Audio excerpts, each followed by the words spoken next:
Bro legal டிரஸ்டின் vice சேர்மனாக Rotarian doctor K Srinivasan அவர்கள் சிறப்பிக்கிறார்.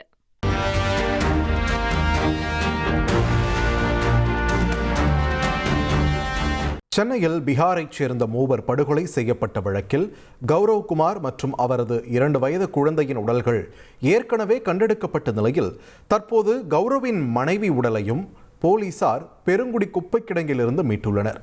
இது தொடர்பான விரிவான தகவல்களை பதிவு செய்ய இணைகிறார் எமது செய்தியாளர் மணிகண்டன். ஓவர் மணிகண்டன், விரிவான தகவல்களை பதிவு பண்ணுங்க.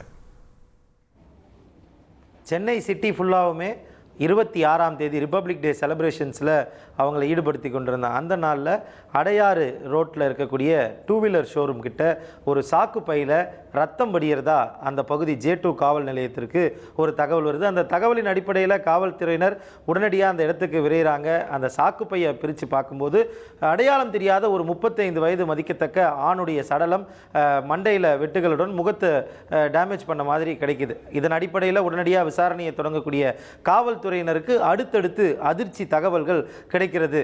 அவர் பீகாரை சேர்ந்தவர் என்றும் அவருடைய பெயர் கௌரவ்குமார் என்பதும் முதல் கட்டமாக தெரிய வருது. அது மட்டுமல்லாமல் அந்த இடத்துல அந்த முன்றைய தினம் இருக்கக்கூடிய சிசிடிவி காட்சிகளின் வாயிலாக விசாரணையை தொடர்கின்றனர். அதற்கு முன்னால் இரவு 2 பேர் அந்த சாக்கு மூட்டையில் அவரது உடலை கட்டி கொண்டு வரும்போது அங்கே விழுந்ததையும், அதை தொடர்ந்து அந்த நபருடைய பைக் நம்பரை வச்சு அவங்கள ட்ரேஸ் அவுட் பண்ணி அவங்க கிட்ட விசாரணையை முன்னெடுக்கிறாங்க. சத்யேந்தர், லலித் யாதவ் உள்ளிட்ட 5 நபர்கள் மீது காவல்துறையினர் வழக்கு பதிவு செய்து அவர்களுடைய விசாரணையை முன்னெடுக்கும் போது பல பகிரங்கமான பல அதிர்ச்சிகரமான தகவல்கள் காவல்துறைக்கு கிடைக்குது. இதன் அடிப்படையில் 22ஆம் தேதி வேலை கேட்டு அவர் சென்னைக்கு வந்திருக்கக்கூடிய ஒரு நபராக இந்த கௌரவ்குமார் இருக்கார். கௌரவ்குமார் அவருடைய மனைவியும் அவருடைய 2 வயது ஆண் குழந்தையும் பீகார்லேருந்து அழைத்து வந்திருக்கார். 24ஆம் தேதி தரமணியில் இருக்கக்கூடிய கெமிக்கல் டெக்னாலஜி காலேஜில் அந்த செக்யூரிட்டி வேலைக்காக வர சொல்லி அவருடைய ஃப்ரெண்டு சொல்கிறதன் அடிப்படையில் 24ஆம் தேதி அங்கே போகிறாங்க. அங்கே இருக்கக்கூடிய ஒரு அறையில் 4வது தளத்தில் அவரது மனைவி குழந்தையுடன் தங்க வைக்கப்படுகிறார்.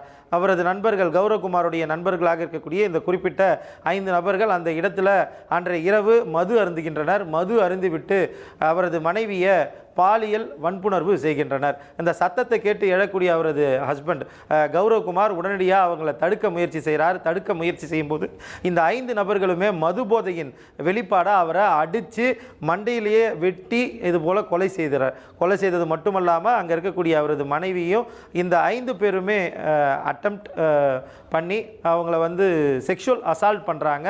செக்ஷுவல் அசால்ட் பண்ணது மட்டும் இல்லாமல் அவரை அந்த பெண்ணையே கொலை செய்கிறாங்க. இது மட்டுமல்லாமல் இந்த கொலை சம்பவத்தின் போது இருந்த 2 வயது குழந்தையுமே கூட அவங்க கொலை செய்திடுறாங்க. இவங்க 3 பேரையும் ப்ரீ பிளான்டாக ஒரு தனித்தனி இடத்துல தனித்தனி சாக்கு மூட்டைகளில் கட்டி போடுறாங்க. அதில் குழந்தைய அடையாறில் இருக்கக்கூடிய கெனால் ரோட்டில் இருக்கக்கூடிய மத்திய கைலாஷ் பகுதியில் இருக்கக்கூடிய கால்வாயிலையும், அதே போல் அவரது மனைவியை பெருங்குடி குப்பை கிடங்கிலையும் போடுறாங்க. அதற்கு முன்பாக 3வதாக அவரது உடலை அடையாறில் வேறு எதுவும் பகுதியில் போட்டுவிடக்கூடும் அப்படின்ற எடுத்து போகும்போது தான் அந்த சாக்கு மூட்டை கீழே விழுது. அதன் அடிப்படையில் தான் அங்கே பகுதியில் பொதுமக்கள் அதிகமாக இருக்கிறதுனால அந்த சாக்கு மூட்டையை எடுக்க முடியாமல் போகுது. அதனால தான் இந்த வழக்கில் இவங்க மாட்டிக்கிறாங்க. இப்போ கடந்த 3 நாட்களாக போலீசார் தீவிர விசாரணையின் அடிப்படையில் எந்த மாதிரியான நோக்கத்தில் இந்த கொலை நடந்திருக்குன்ற விசாரணையை முன்னெடுத்திருக்கிறாங்க. 3வது நாள் தேடுதலுக்கு பிறகாக இன்றைய தினம் பெருங்குடி குப்பை கிடங்கில் அந்த பெண், அதாவது கௌரவ்குமாருடைய மனைவியுடைய உடல் கட்டி வீசப்பட்ட அந்த சாக்கு மூட்டையுடன் கண்டறியப்பட்டிருக்கிறது. ராயப்பேட்டை அரசு மருத்துவமனைக்கு போஸ்ட்மார்ட்டம் மற்றும் இதர விசாரணைகளுக்காக அந்த உடல் அனுப்பி வைக்கப்பட்டிருக்கிறது.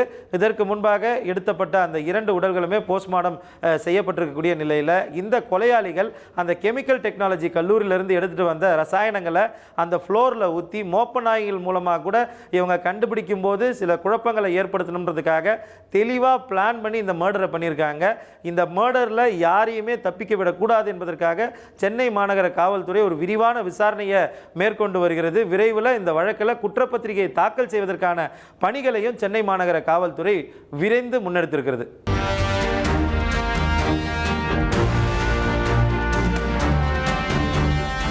ப்ரோ லீகல் டிரஸ்டின் வைஸ் சேர்மனாக ரொட்டேரியன் டாக்டர் கே சீனிவாசன் அவர்கள் சிறப்பிக்கிறார்.